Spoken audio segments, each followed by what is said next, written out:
Hi viewers, welcome to our channel.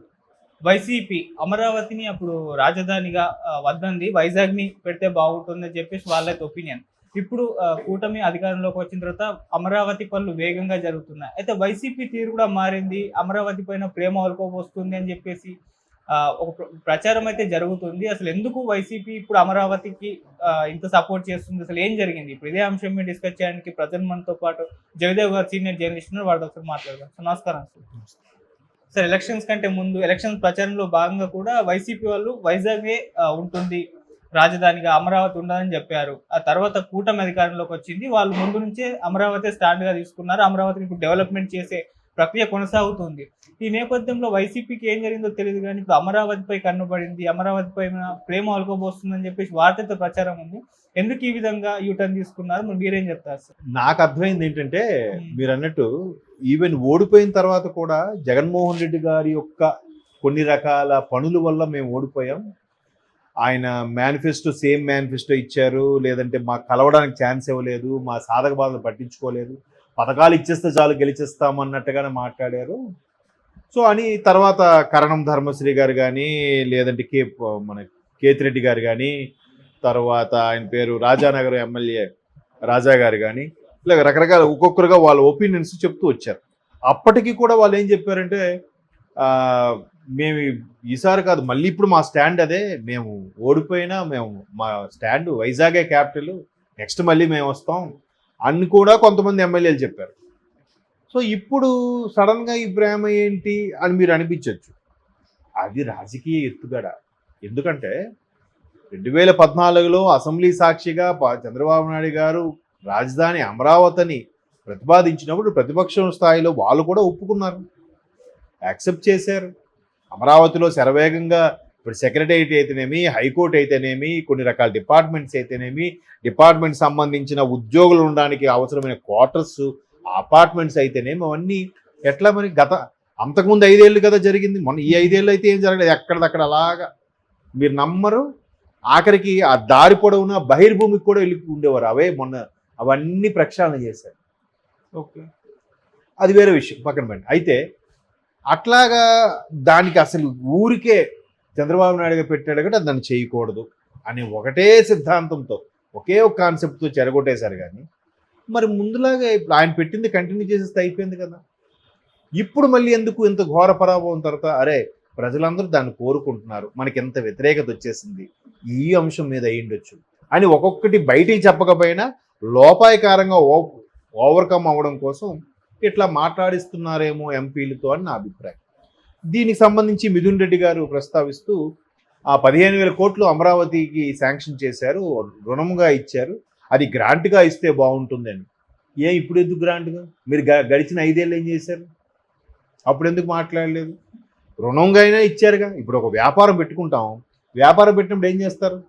అప్పు కదా, bank loan తీసుకుని చేస్తాంగా, అప్పు తీసుకుని రుణంగా తీసుకుని చేస్తాంగా. వ్యాపారం బాగా నడిస్తే దాన్ని సంవత్సరంలో క్లియర్ చేసేస్తాం, అవునా?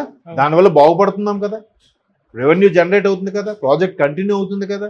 రుణంగా ఇస్తే ఏంటి, గ్రాంట్గా ఇస్తే ఇప్పుడు ఇవన్నీ మళ్ళీ పొలాలు పెట్టడం ఎందుకు? ఏదో రాష్ట్రం మీద ప్రేమ కొద్దీ నేను అమరావతి మీద మాట కట్టుబడి ఉన్నాం అన్నట్టుగా. ఇవే తప్పుతో పట్టించే స్టేట్మెంట్లు, రాంగ్ డైరెక్షన్స్కి వెళ్ళే ఇబ్బందికర పరిస్థితి. మన జగన్మోహన్ రెడ్డి గారు కూడా నల్ల కండువా వేసుకొని అసెంబ్లీకి వెళ్ళారు మొదటి రోజు. అఫ్కోర్స్ మాట్లాడించారో లేదు, ఈయన ఢిల్లీ వెళ్ళాలని బయటకు వచ్చేసారు. ఏదైతే రెండో రోజు కూడా వెళ్ళొచ్చుగా. రెండో రోజు వెళ్తే మన సంప్రదాయం ప్రకారం ద్వితీయ విఘ్నం ఉండకూడదు అంటారు. రెండో రోజు వెళ్ళి ఉంటే ఈయన నిజంగా దీనికోసం పోరాడాడు ఏదో వెళ్ళి ఊరికే నాకు మాట్లాడడానికి ఛాన్స్ ఇవ్వలేదని కొద్దిగా హడావుడి చేశారనుకోండి, అంతా ఈయన మీద దృష్టి కేంద్రీకృతం అవుతుంది కదా. నెక్స్ట్ డే రెండో రోజు ఢిల్లీ వెళ్ళిపోయి అక్కడ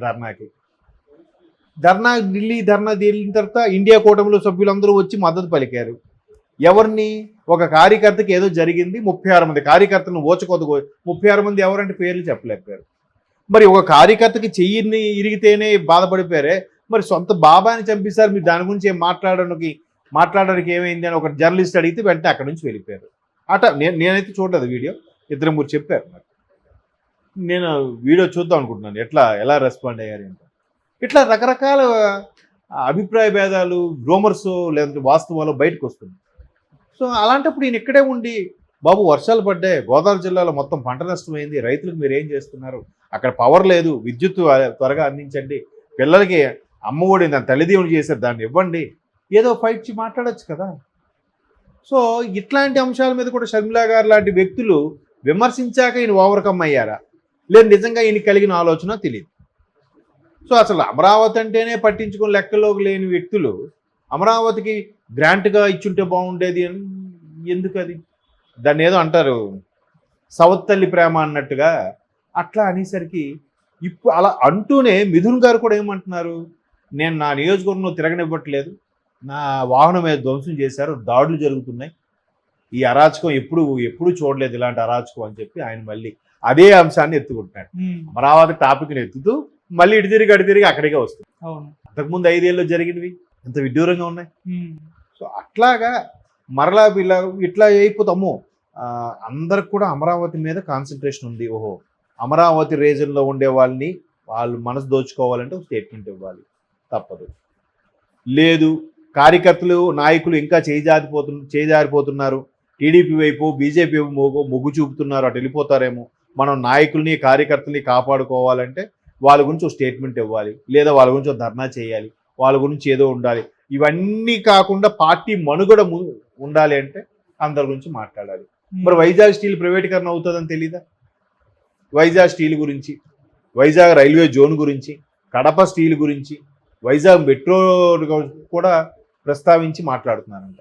అవన్నీ శాంక్షన్ చేయాలి, ఇవన్నీ చేయాలి, ముందుకు తీసుకెళ్ళాలి. మీరు మరి ఎప్పుడు ఏం చేశారు? ఎట్లా అంత సింపుల్గా మాట్లాడేస్తున్నారు చూడండి.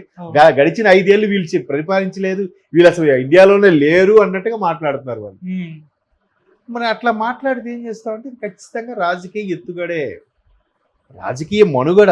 రాబోయే 5 ఏళ్ళలో మనం 2029 వరకు పార్టీ కొనసాగాలి, మనుగడ ఉండాలి, అప్పుడు గట్టి పోటీ ఇవ్వాలి ఎన్నికల్లో, అవసరమైతే గెలుచుకునే సత్తా కూడా తెచ్చుకోవాలంటే కీలకమైనది నాయకులు, ఇంకా కీలకమైనది కార్యకర్తలు. ఎందుకంటే పల్లకి ఎక్కుతారు, బట్ పల్లకి మోసేవాడు కూడా ఉండాలిగా.